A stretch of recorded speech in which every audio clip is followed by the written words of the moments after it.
Shalom Bapak, Ibu, Saudara-saudara yang terkasih, kembali lagi di acara Mimbar Agama Katolik, tentunya hanya di TVRI, media pemersatu bangsa. Senang sekali, hari ini saya Maria Kristi bisa menjumpai Anda kembali dan semoga Anda selalu dalam keadaan yang sehat dan juga penuh dengan damai sejahtera. Nah Bapak, Ibu, Saudara-saudara yang terkasih, kalau beberapa waktu lalu kita sempat membahas seputar bagaimana keberadaan pencak silat sebagai katekese yang diakui dalam gereja Katolik. Nah pada kesempatan kali ini kita akan membahas tema itu lebih dalam lagi dan kita akan bersinggungan dengan sebuah komunitas ataupun katekese yaitu THS-THM. Jadi tema kita pada hari ini adalah keberadaan THS-THM dalam gereja Katolik Indonesia. Dan sepertinya Kristi nggak mau sendiri lah kalau ngebahas seputar ini karena pasti ada narasumber yang sudah ahli yang bisa kita ajak diskus seputar tema kita hari ini. Sudah bergabung bersama dengan kita.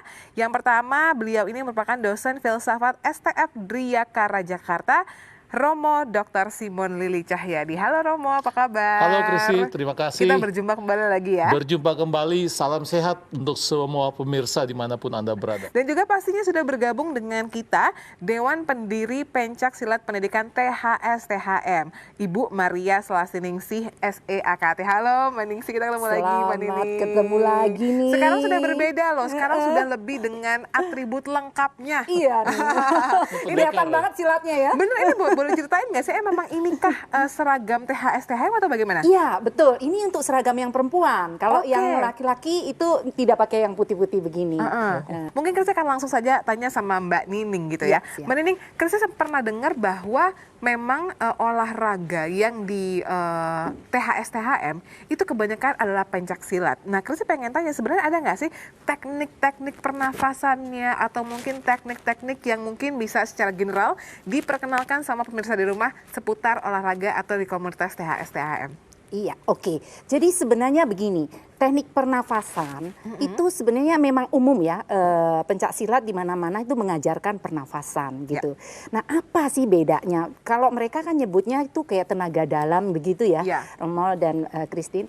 Itu tenaga dalam. Nah, sebenarnya kalau di THS-THM itu kita juga berlatih pernafasan.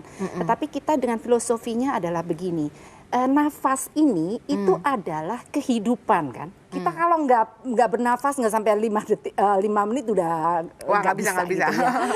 Nah, ini adalah roh Allah sendiri. Kita menghirup roh Allah, kita masukkan ke dalam diri kita, kita olah, lalu kita sebarkan ini menjadi energi positif buat sesama, buat lingkungan kita. Jadi nanti dengan kita berlatih nafas ini, latihan terus, itu 3 hal yang kita akan latihkan. Bagaimana kita berlatih fokus, karena kan harus fokus ya, fokus. Lalu kita juga ada semacam sugesti, atau kalau kami sebutnya iman. Kita begitu percaya karena ini adalah roh Allah, itu adalah sumber kekuatan buat kita dan itu kekuatan yang luar biasa. Nah, kalau sudah ada kekuatan yang luar biasa itu, kita yakin apapun kita bisa lakukan. Jadi kan kalau di dalam ayat ada ya Romo ya, kalau kamu punya iman sebesar biji sesawi, kamu bisa memindahkan gunung. Ya kan? Nah sama, kita juga begitu. Doa kami adalah bukan kesombongan yang kami cari, tetapi iman sebesar biji sesawi. Itu dan kami ingin melaksanakan kehendak Tuhan sampai mati. Jadi itu sebenarnya. Jadi lebih bagaimana kita menarik nafas, menarik roh kehidupan, roh Allah ini ke dalam diri kita. Waduh, gitu. Ternyata sesimpel itu baru tarik nafas doang loh. Tarik nafas itu filosofinya sepanjang itu dan seindah itu juga. Makanya memang pas banget pada tema kali ini kita akan membahas bagaimana peran THS-THM ini dalam keberadaan gereja Katolik. Dan tadi sudah kita sedikit bahas bersama dengan Mbak Nining. Nanti juga pastinya Kristi akan membahas dengan Romo Simon, tapi sesaat lagi. Dan kita akan kembali tentunya hanya di Bimbingan Rohani Katolik.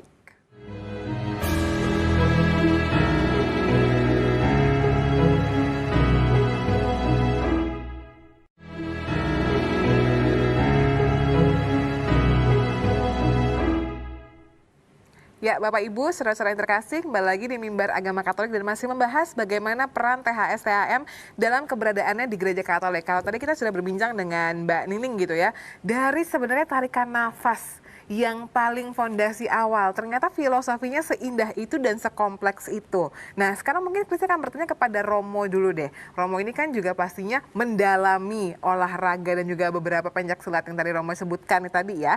Nah, ada nggak sih Romo kecenderungan atau kekhawatiran bagi anak-anak, terutama anak-anak yang muda, yang emosinya masih bergejolak, jadi dia belum punya kebijaksanaan yang baik nih untuk membedakan pencak silat sebagai pembelaan diri, pencak silat sebagai gaya-gayaan biar terlihat keren, sama sebenarnya arti pencak silat yang indah itu sendiri. Mau gimana tanggapan Romo?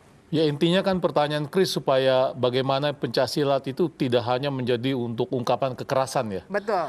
Ya kita harus ingat Chris bahwa di dalam prinsip pencaksilat, tapi bukan hanya pencaksilat, dalam kendo juga di dalam kungfu, Ya. kan itu dikaitkan juga dengan meditasi. Oke. Jadi dengan permenungan lebih dalam bukan sekedar fisik. Maka dari itu penting di dalam pencaksilat ada yang disebut patokan kerohanian. Oke. Patokan kerohanian ini harus ada kontennya. Dan konten dari patokan kerohanian misalnya adalah ayat kitab suci yang juga ditulis dalam semua Injil Matius, Markus, Lukas, bahwa kamu mesti mencintai Tuhan dengan segenap kekuatan, dengan segenap daya, dan dengan segenap pikiran. Oke. Maka itu mesti menjadi sarana cinta, tidak boleh sarana destruksi atau menghancurkan orang. Maka dari itu pencaksilat juga diisi kan Ya, dengan betul, prinsip-prinsip hidup rohani Iya, itu itu supaya menjadi kemudian dasar tidak kami. gampang cenderung untuk menjadi terlalu keras, apalagi untuk pamer-pamer. Betul. Apalagi kalau kita lihat juga itu kan menjadi salah satu pilar utama dalam 10 perintah Allah juga ya, Mo ya. Persis, Cuman kan ya. yang dikhawatirkan adalah ini anaknya masih kecil gitu. Dia belum punya kebijaksanaan yang cukup untuk membedakan itu. Ada nggak sih, Mo, mungkin kiat-kiat tersendiri dari pemikiran orang tuanya atau mungkin pemikiran orang-orang di sekitarnya, Mo? Ini berkaitan dengan trik, dengan teknik yang jelas bahwa yang saya tahu di dalam kendo misalnya kan dia harus meditasi sebentar untuk melatih nafas dan ketenangan. Juga yang sama dengan kungfu. Jadi dalam silat, pencaksilat misalnya tertentu bahkan dikaitkan dengan ayat-ayat suci misalnya dari Al-Quran. Sementara juga di dalam THS-THM juga ada hubungannya Ayat dengan ayat Bible-nya kitab ya? suci. Ya. Berkaitan dengan ayat tertentu, dengan penghayatan kitab suci. Saya kira Mbak Ning bisa memberikan elaborasi atau penjelasan lebih lanjut. Betul. Menurut saya dia ahlinya. Kalau menurut Mbak Ning sendiri, benar nggak sih apa sih yang bisa dikorelasikan dengan dari antara THS-THM ataupun olahraga pencaksilat dalam gereja dengan kehidupan warta sekarang? Oke, kebetulan saya ini kan wira swasta ya, wirausaha. Jadi saya juga banyak melakukan dealing-dealing bisnis kan. Oke. Nah, pencak silat ini sebenarnya adalah kalau kita bilang pendekar, itu adalah pendekar kehidupan, bukan hanya sekedar begini ya. Tapi kita belajar bagaimana kita pencak silat ini menjadi kehidupan. Jadi kita harus punya kesadaran. Jadi kita berlatih pencak silat ini berlatih untuk kesadaran. Bagaimana yang paling penting itu adalah kesadaran terhadap pribadi di kita sendiri. Jadi misalnya saya mau negosiasi nih, ini konkretnya aja saya kasih contoh nih. Real life. Saya mau negosiasi atau saya mau dealing bisnis atau saya dalam tanda kutip mau sedikit berargumentasi gitu ya. Nah, sebelum kalau di dalam pencak silat kita ada filosofinya bahwa sebelum kamu maju ke pertandingan begitu, kamu harus memenangkan dirimu sendiri dulu gitu. Jangan pernah kita itu maju ke pertandingan dengan emosi, dengan marah, dengan ketakutan. Karena kalau emosi, kalau marah, itu kita akan mudah didikte oleh orang. Yeah. Jadi kita kan emosi nih, orang tuh akan tahu nih kalau dalam gerakannya orang akan tahu dan dia akan mendikte kita. Dan begitu kita didikte oleh orang lain, kita pasti kalah. Gitu. Nah, dalam negosiasi juga begitu, dalam kehidupan juga begitu. Kita mungkin tidak bisa memenangkan semua perkara, tetapi once kita mau bertempur, kita memutuskan untuk maju, untuk ini, kita harus menang. Dalam artian berarti kita harus sudah persiapan. Yeah. Yang pertama kita menangkan diri kita sendiri dulu. Saya biasanya nih sebelum masuk misalnya nih, kayak kemarin nih contoh nih, saya mau nagih utang ke perusahaan yang sangat besar, Romo, dan itu kayak seperti biasa, yang ditagih kayaknya lebih Galak. lebih galak dibanding kita gitu. Kalau saya takut, saya marah, itu emosi saya tidak terkendali. Jadi saya akan diam dulu, saya nafas dulu, saya meditasi dulu. Begitu saya yakin bahwa saya sudah bisa mengendalikan diri saya sendiri, saya baru maju. Ya.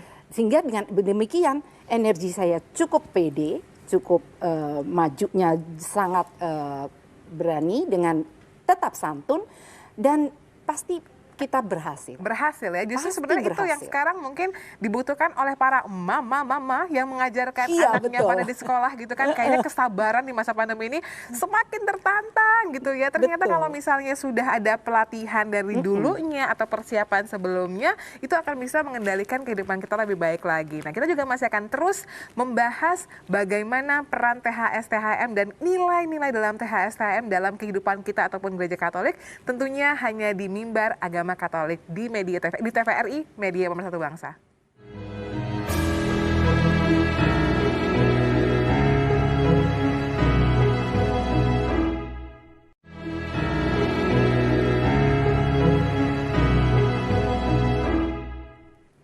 Bapak Ibu, saudara-saudara yang terkasih, terima kasih Anda masih setia di Mimbar Agama Katolik dan masih membahas bagaimana sih peran nyata THS-THM dalam keberadaannya di Gereja Katolik. Ternyata tadi kita udah ngobrol di 2 segmen sebelumnya, banyak sekali poin-poin yang indah yang kita sebenarnya mungkin nggak begitu tahu pada THS-THM. Karena memang untuk saya personal ya, sebagai anak muda yang cukup rajin mendengarkan seputar THS-THM di gereja, itu digaungkannya hanya untuk jadwal latihannya aja. Cuman mungkin belum banyak yang mengajarkan bahwa ternyata di dalamnya ini banyak sekali loh firman-firman Tuhan dan juga berkesinggungan dengan Bible itu sendiri. Iya. Nah, kalau tadi kan kita udah belajar bagaimana indahnya nih unsur-unsur atau mungkin nilai-nilai yang ada dalam THS-THM. Nah, sekarang nih Mbak Ning lagi pandemi gini, gimana Iya, itu betul, anak-anak yang betul. biasanya THS-THM mungkin jadwalnya seminggu 2 kali atau mungkin Iya. seminggu sekali, sekarang bagaimana keberadaannya Mbak? Iya, jadi begini, sebenarnya kan kita ini ada 3 hal untuk kehidupan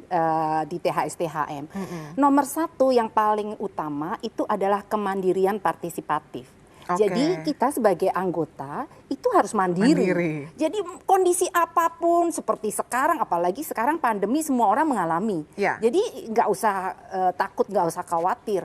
Berlatih sendiri, kedisiplinan itu kan harus dari dalam diri, bukan karena ketakutan disuruh orang. Nah, kemandirian partisipatif.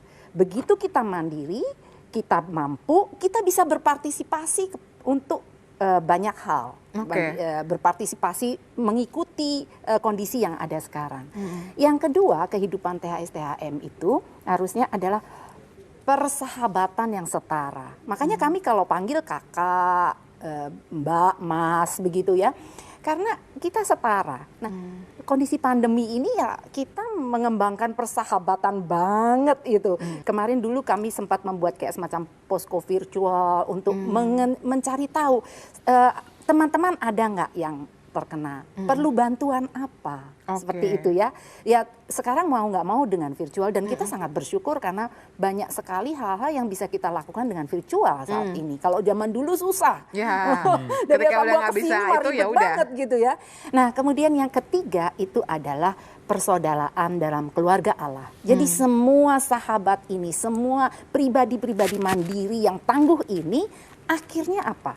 Akhirnya bersaudara dalam keluarga Allah. Jadi kita nih satu. Semua dengan teman-teman, dengan teman yang berbeda agama pun itu kita menjadi satu saudara. Nah, di kondisi pandemi ini menurut saya saatnya kita berarti ini adalah saatnya untuk mewartakan dengan sungguh bahwa kita memang persaudaraan dalam keluarga Allah. Tapi untuk kelas sendiri memang ada kelas virtual atau memang anak-anaknya udah tahu nih pakemnya begini jadi mereka bisa melakukan sendiri di rumah? Kebetulan ada beberapa senior-senior yang nanti kayak mengirimkan video atau apa ya. Tapi jadi kami itu memang saling belajar. Keep update ya, Kami tetap saling update. berpartisipasi kan. Ini kan partisipasi. Jadi kemandirian yang partisipatif itu sehingga masing-masing itu memberikan nilai. Jadi kami itu kan memang tidak ada guru besar ya. Guru besar itu adalah Tuhan Yesus. Oke. Jadi itu berarti kita yakin bahwa perjalanan kita itu dituntun oleh Allah. Sehingga dengan setiap hari berdoa, dan kami ada tuh beberapa yang kayak grup WA itu yang kayak absen. Siapa yang sudah baca kitab suci, siapa yang sudah ikut misa pagi, atau siapa yang sudah rosario, kita absen. Nah, seperti itu masing-masing berpartisipasi dan satu sama lain saling mengingatkan. Tidak ada yang guru yang harus menuntun terus-menerus. Tapi Gitu memang ya, itu Romo. prinsip umum juga sih, Kristi atau Mbak Ning ya, bahwa di dalam olahraga bela diri apapun, entah itu kendo atau pencaksilat atau kungfu, bahwa orang perlu membuat lebih perfect dalam Diri gerakan sendiri. dan Iya, dalam betul. jurusan harus sendiri. Practice Harus makes sendiri. perfect. Ya, karena nanti yang menghadapi situasi kan Diri sendiri. lu sendiri, berarti mesti juga tahu bagaimana secara pribadi mengembangkan itu. Itu betul memang. Betul. Itu tidak dituntut bahwa harus dalam grup. Bisa dalam grup biasanya untuk pertandingan, tapi kalau untuk sendiri ya kita harus jurus kita membuat jadi lebih bagus. Oke, mungkin itu juga bisa relate dengan bagaimana ketika orang latihan seminggu sekali bersama dengan teman-temannya di gereja, tapi ketika daily life-nya atau setiap harinya dia ternyata harus diri sendiri. Jadi kita partisipatif tuh bersaing mandiri. dengan diri kita sendiri, bukan dengan orang lain. Iya. Untuk menjadi diri yang lebih baik, diri yang lebih baik. Karena itu siensianya THSTHM yang 3S kemarin itu. Sanctitas, Sanitas, Siensia. Siensia itu harus terus-menerus berusaha menjadi lebih baik setiap harinya. Itu kan memang kehendak Tuhan begitu ya, Romo ya, Iya. bahwa kita harus begitu. Dan kita juga berkompetisi dengan yang paling berat adalah diri sendiri. Jadi untuk teman-teman yang tim mager atau tim malas gerak, itu ini kayaknya Tim mager. menjadi salah satu solusi yang tepat gitu ya. Kalau misalnya kita pengen belajar lebih dalam lagi, dan ternyata memang kita harus sadar bahwa keindahan nilai-nilai dari THS-THM ini sudah ada di gereja Katolik, tinggal kita sebagai anggota tubuh atau anggota gereja mau nggak nih untuk mengikutinya dan juga mengikuti sarana-sarana yang sudah ada ya. Dan pastinya perbincangan kita juga masih akan terus berlanjut dan kita akan kembali tentunya hanya di Mimbar Agama Katolik di TVRI Media Pemersatu Bangsa.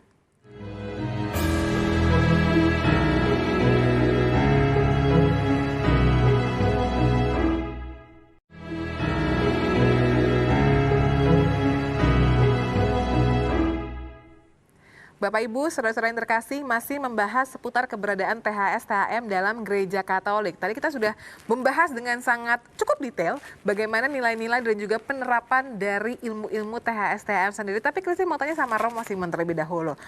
Romo ini kan memang juga pelaku di dalamnya juga.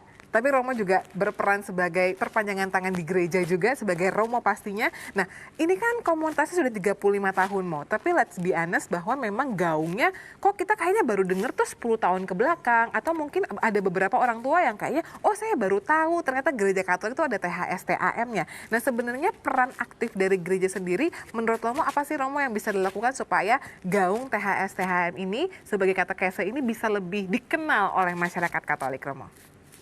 Ya Kristi, saya kira ada 3 poin di situ. Poin pertama adalah bahwa kita dalam hal ini pimpinan gereja tentu saja akan mengembangkan semua yang baik, semua yang luhur, semua yang indah. Oke. Yang bisa membantu untuk penghayatan hidup Kristiani dari setiap anggotanya. Ya. Kalau kemudian THS-THM bisa untuk itu dan terbukti baik untuk itu, pasti akan didukung. Ya. Saya punya bukti untuk itu adalah kalau di Indonesia Timur itu khususnya. Di Indonesia Timur itu banyak sekali. Saya pernah tahun 2015 dalam pertemuan Munas Unio, Munas Imam-Imam Diosesan di Makassar. Dari Makassar kami ke Toraja. Kami itu dikawal oleh ratusan orang pakai baju biru begini, perempuan dan laki-laki. Itu berarti mereka banyak dan memang terlibat dalam event, dalam kegiatan gereja. 1, 2. Saya di Manggarai itu waktu itu tahbisan Monsinyur Sipri, ya. tanggal 19 Maret, Ya, betul. belum lama itu, bulan-bulan yang lalu. Saya lihat bagaimana itu THS-THM itu dalam suasana dingin udara Ruteng, itu menjaga seluruh ketertiban di situ. Artinya toh dilibatkan. Pada umumnya gereja akan melibatkan dan akan mendukung apa yang baik, apa yang indah, dan apa yang memang bagus untuk pembangunan orang muda. Dalam hal ini umat Katoliknya ya.